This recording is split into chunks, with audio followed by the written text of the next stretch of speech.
Hello and welcome to A Drink and a Natter. I'm JuicyChef from Nyam Trod, and today I'm super honored and excited to have my dear friend who's come all the way from St. Anne to my Kingston garden to discuss all that's wonderful and amazing that's happened at Stush in the Bush, how she's pivoted, throughout this crisis, what's new and exciting. That's the thing with Lisa. She's always switching it up. You just never ever know what's going to happen. So Lisa, welcome. And thank you so much for making the trip here to Kingston to chat with me today. And Lisa and I have known each other for about a decade now. When I am starting Kingston Kitchen, can't believe it. And so Lisa and her husband Chris are just an amazing couple. What they have done for the whole farm to table experience in Jamaica, you guys have single-handedly, or I should say double-handedly, for lack of a better term, you guys have just switched the game up in terms of, how we view that sexy vegetarian lifestyle that you guys have promoted. Somebody who has been with the Meatless Monday movement for over a decade, and it was always something for me. Like, guys, season your vegetables the way you would meat. And you guys have shown people, like, yes, we have a great Ito cuisine here, but there's so much more to do with our produce, the diversity of produce that you grow out there in St. Anne. It's just amazing. So just take us through just a little history of the whole Zionites farm, Stush in the Bush, how did this baby just grow to life? How did it happen? Well, for me, Stush in the Bush is always at base going to be a love story, right? Aww. And I mean, it is Christopher and I. It is me, the Stush, and Chris, the Bush. So we always kind of come back to that balance because it is, it's just who we are, right? Yes. And I mean, I think when people come to dine with us, we're sharing with you what it is that we love to eat. Mm-hmm. And that's the whole point of it, right? It's about that love of produce, that love of good food, that love of fresh is what's best, and just trying to kind of encapsulate all of those things in a dining experience. And back when we met you, I mean, that is just to show you the growth that we've been through. Amazing. It's been a real journey. And I think for us, really, it always begins with the farm. And the farm and the selection of seeds and what is it that we want to grow here. And, it also the inspiration obviously comes from food. Yes. So what do we want to serve, right? It's also going to say, well, what's coming in on the farm. Mm-hmm. So those are the kinds of connections that you have food-wise. Right. And I think that is what really earmarks us as a little bit different from everyone else. Mm-hmm. So unlike a regular restaurant where you can kind of walk in and, have a menu and you sort of choose, when you come to Stush in the Bush, you don't get to choose. Right. When you come to Stush in the Bush, it's a surprise, right? Everything is based upon the fact of what is coming in, what's in season, what's freshest, what's local. That's also something that's critical for us. We don't use mushrooms that are coming from out of Jamaica. Everything has to be locally grown. And I think that's just something that, again, going back to what is freshest, that is the way that you would have to work with it. So seasonality, the ways that we used to work from before, eat from before, the way that our ancestors did. Definitely. I mean, that's really what we're looking to do at Stush in the Bush. And for us, it's a dining experience. Mm-hmm. So it's not really just about the food. Right. It is also about the experience that you're going to have. So that's what I love, because what, our listeners and some of our viewers don't understand, you're literally going to their home. This is not, they're welcoming you inside their home, right?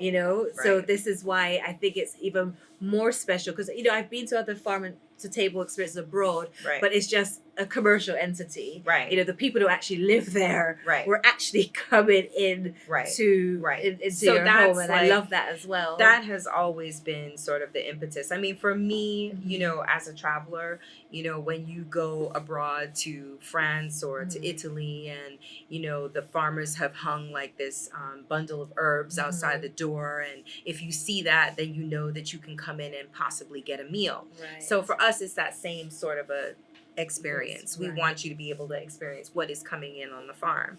And it has grown, obviously, over time. So you start with the farm, you have the produce. We went from having produce to making product. We went from making product into having tasting tours because people were asking to come up to a farm and, you know, could you put on a little soup and could you put on some bread and what can you do? And so it kind of just grew from there into a tasting experience. And there is no better way to taste product than in the ways that it is supposed to be made, which is on food. Right. So the food is really an opportunity for you to taste all of the products that we're making. So at the end of the day, it's kind of like a whole, right? It's like all together as one. And I think that is really exciting. On top of that, you get this really great opportunity to go out and do an earth walk in the farm. And so guys, if you hear some sweeping in the background, as I've mentioned, we're in my garden and Mark is clearing up. We've just had a storm recently. There are leaves everywhere. I don't know if you hear the breeze in the background.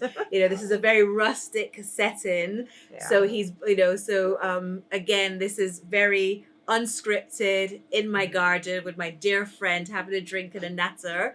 And you know, Lisa, you just touched upon travel. We're both nomadic. We both love traveling. And she just had this amazing experience to South Africa. Yeah. And anybody who's been on the continent, to our motherland, there's something about South Africa, and I know it's impacted you such a way that you've even brought for me one of your lovely new products. All right, she's brought a gorgeous amount of products for me. I feel so spoiled. But tell us about your new product, Blackjang, from your South Africa line. Yeah, so essentially, well, this actually came out of a couple different things. We actually did a jazz night at Stone's Throw Bar in Kingston.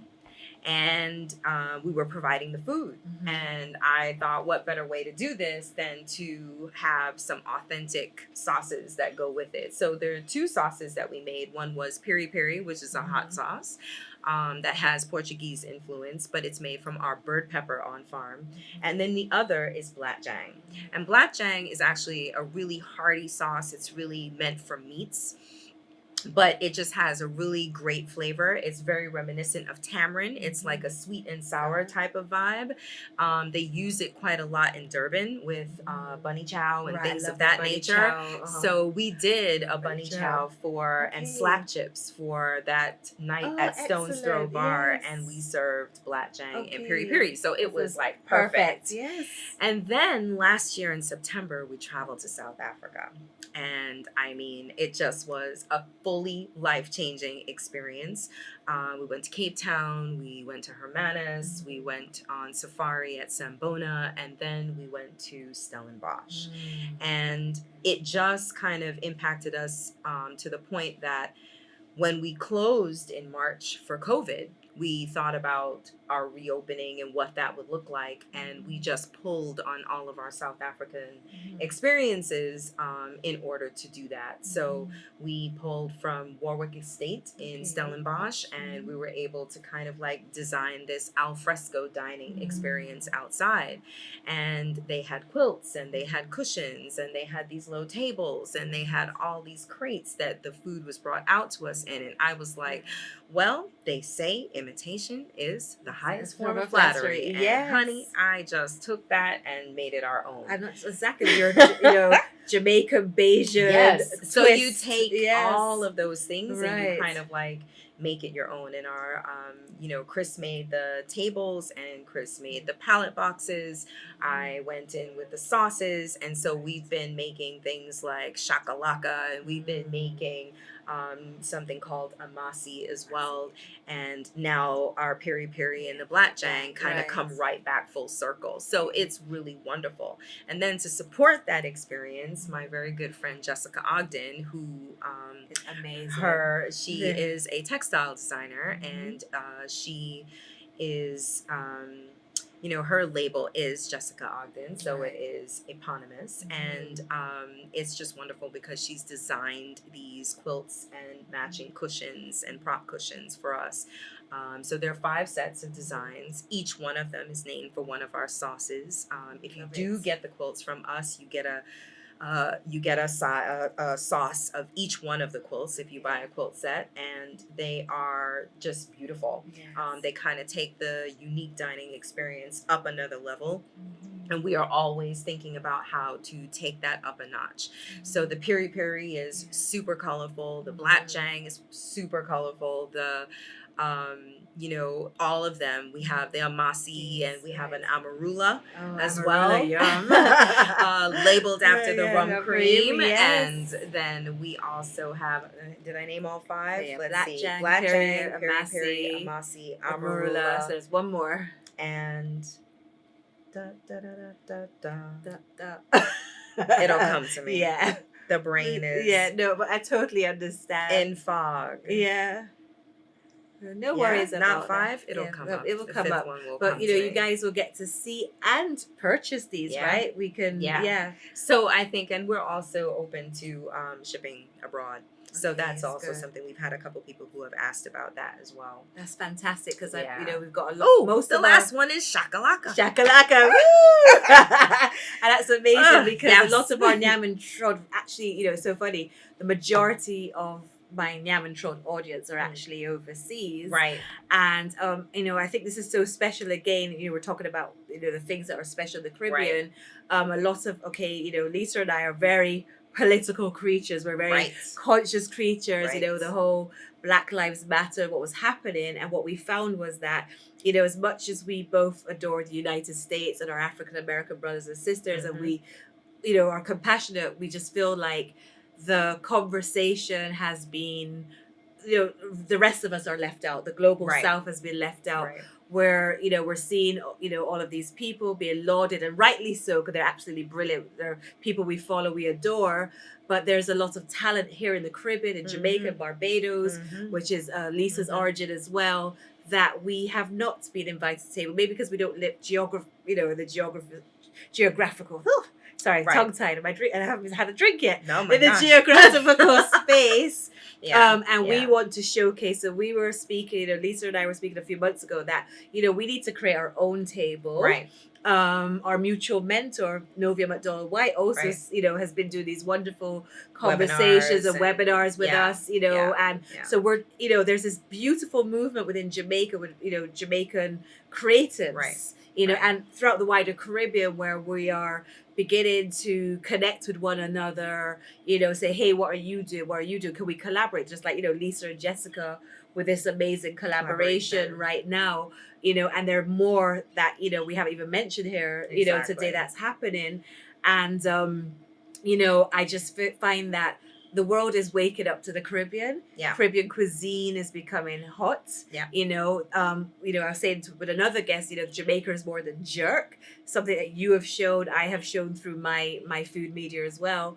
And I just feel so excited about what's happening. We're definitely, I think, much more than jerk. I think there are quite a lot of conversations that are happening on island about gastronomy and what does that mean, and what does that look like for us in Jamaica? Like Jamaican cuisine is very distinct, right, in terms of that. But I think it's always up to us to kind of like create our own dialogue somewhere about that, because even though we have, what's happening in the States and how that has kind of like, mushroomed into the rest of the world and how that works, I still feel that we here in the Caribbean, we're not having that conversation about, we're not having the conversation about buying black. We're not having that conversation about who's got black-owned businesses here, and how does that work, and how do we support that, and how are we having that dialogue about putting our dollars where that really speaks. And I'm glad you said to cut you, because a lot of people just assume because the Caribbean is predominantly African descent that the businesses are African-owned, and they're not. And they're not. There's a lot of foreign ownership also within the Caribbean. So we have all these young artisans who Right. the exposure, who need the support. Right. And, something that Lisa's very passionate about, I'm very passionate about.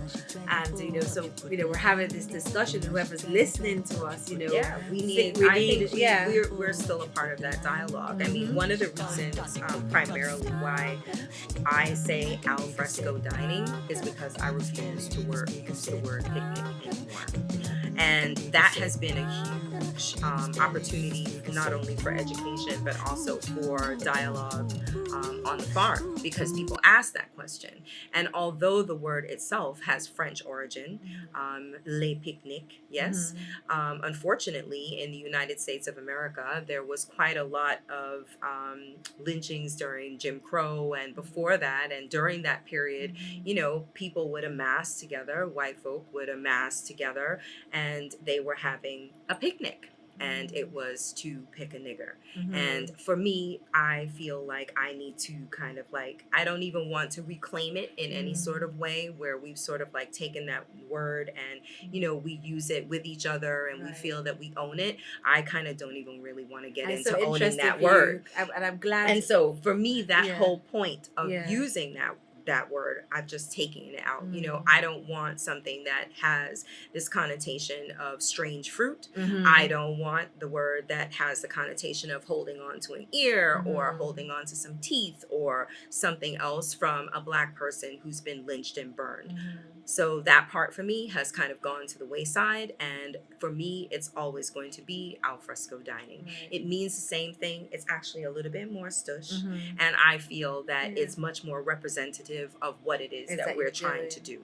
So for me, I've taken the word out of my vocabulary completely. And it's so funny because I'm kind of on the flip, I guess, because I'm British, and picnic, although originally in France, it became a British thing as well, that we shared it. So a picnic for me evokes joy and stuff. And again, it's why you said the importance of learning our history, because there's a lot of us who did not know that picnic had this dark connotation in the United States. Right. Because for the rest of us, picnic, in the UK, for example, is like park culture, and you'll see everybody mixed together, and it's like, a lot of us, I even just recently wrote about picnic culture for Nyam Trod over the summer, because for me, a summer evokes all of those things. All those and things. It's wonderful. I know, but it's great. No, but it's great for us to also know that it may be a hurtful term for others. It's good, again, to be aware and to be conscious and to know more. So I'm grateful for you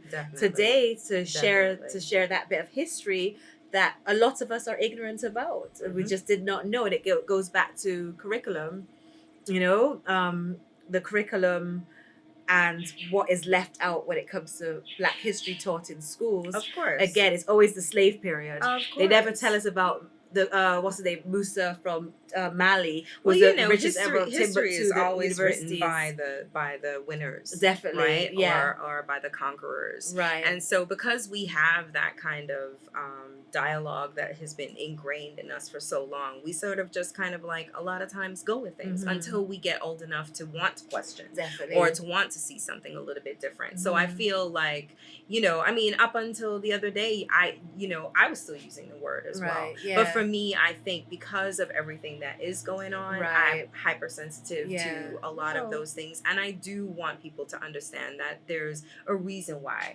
that for us, this is what we've chosen. No, and I appreciate that as well, because again, you and I've also discussed this. A lot of people here are sweeping under the carpet. Well, it's not really our problem. Right. You know what I mean? Right. And I can see kind of both sides, as I'm a third culture kid. I've lived, born and lived in different countries. Because again, sometimes I feel almost afraid to talk about the American experience, even though I lived in the States for a while. Right. Because I did not experience that. Right. Well, again, I'm upset about it. Right. I speak out about it, but there are certain things I'd rather somebody like you who grew up in New York. Right. And for me, my history in the UK is different, because we also have our racial dynamics and stuff in the UK and Europe, which is, similar in some senses and different in some senses. But I feel that in the Caribbean too, we have that relics of the colonial past, we have our issues too in this country that everybody's, it's a class thing. But you and I know it's more than just class. Those of us who were not born here, we call it out. Others are like, it's like they're scared to rock the boat somewhat. Correct. I think a lot of people are. And I think, people always tread very cautiously around the whole race issue, right? And I think they tread cautiously because they want to be politically correct or they want to be a particular way. And sometimes, you just have to kind of call it what it is for what you see it, right? And come with the best of intentions, and I think a lot of times people have a tendency to try to come from a different place, you know what I mean? And I think we do have to, let our money speak. And I do think we have to think about who we're supporting and why we're doing what we're doing and, not just take it so glibly because I do think that it makes a huge difference. I definitely think there's a level of entitlement. I definitely think that that some people, that there's a whole dialogue that happens between the haves and the have-nots. Right. I think that, we have to be a part of the conversation. And I think that's for us to push. And so definitely. We have to see that as it is, and then we have to reposition ourselves. Which brings me to another interesting point, because, we're talking about agriculture, for example. You guys have shown where agriculture can be sexy. Absolutely. And fun and dynamic. There's still, I just recently did these chocolate stories as well. And, the problem with chocolate, we have great chocolate, but we don't have enough young people going into it because, again, there still is almost like people look down upon farming, or they think it's this relic of our slave past. It's a dirty job or whatever. You guys have shown it's amazing, it's life-giving, it's affirming. And how do you think we could bring some more young people back to farming? Because obviously we have to start feeding ourselves. Our import bill is just ridiculous. Our soil has shown, examples like some of the things that you've been growing, that we can grow certain things. There has been a diversification. There's more organic produce on the market, etc. But what would you, for somebody who would like to go into farming, into agriculture, what advice would you give them to start out? Because we know it's a long game. It's not something, it's just, short-term gratification. What, psychologically, how does one prepare to say, okay, I'm going into this field, and what do I have to think about, and how do I go forward in growing and nurturing and feeding people? Well, I think one of the things that I really love about my husband is that Chris's farming is a form of meditation for him, right? And I know that people have a tendency to watch Chef's Table, so I'm gonna harken back to that for just a hot second. There is a season and an episode that is done with a monk. Right. I think I love it. South Korea. Yes. Right. And one of the things, there were two things in particular that really struck me about that, because when we first started going back in right before COVID, right after COVID, I started to feel, I don't know, I felt like there was a disconnect for me. There was a disconnect. And I think that there's two elements that came out of that for me that struck me. And one is cooking as meditation, right? And I think that that's where this whole thing started for me, right? Because I'm not classically trained. I don't have, any degrees, let's say, in culinary arts or anything like that. It really is just from a place of passion and from a place of wanting to share with people the way that we live, right? Our philosophy, our food, all of those things. And I think that when she talked about that, the first thing that came up to me is that, okay, I see that in Chris. Right? I see that there's this meditation, there's this, love of just putting your hands in the soil. There's this love of caring and tending for these plants. And then the other part of that is also having a respect for your produce or having a respect for the ingredients that you're using. And I feel that oftentimes people don't have that respect. They always are looking for the fast way to do things. And it is a long game. And it is about what it is that you are planting and how you're going to turn that back over. So to make, to kind of like swing it back to what you were asking, for me, food has to be sexy. Yes, we eat with our eyes first. That is the whole point of food in the first place. I am not of this camp that believes that, if it's good for you and it looks nasty, it's okay. No, I don't want no parts of that. Yeah, exactly. I want the food to look like, come eat me. Yes. Right? That's what I want. want. So that comes from dealing with your vegetables, obviously, in a couple different ways, right? And also having a respect for the ingredients that you're using that I feel a lot of people are lacking. You know, we make tomato sauce. Yeah. I don't buy tomato sauce. And I'm not buying tomato sauce because it's the cheaper, easier thing to do or whatever. I don't want the parts of the preservatives. I don't want what's coming to me from far away. We're not canning tomatoes here. You know, we should, but and even mangoes too. We have all this waste, like make purees, frozen stuff that you can use when it's not seasoned. So to jump in with that, it's more about not just the seasonality, but it also comes back down to using what you have, right? And we don't often do that. We're always looking for something else from the outside. And I don't necessarily think that that's the way to go. I also think that we have to think about things like varying income streams. So even if you are growing, how do you make that sexy? What kind of product are you going to make from that? What are you going to put out to the market? How are you going to offer people to come in and see what's happening at your farm? Are you going to offer internships? Are you going to have other people that are going to come in and say, hey, we want to do this work with you. We want to learn from you. How do you sexy that up? You know, the average age of a farmer is 58.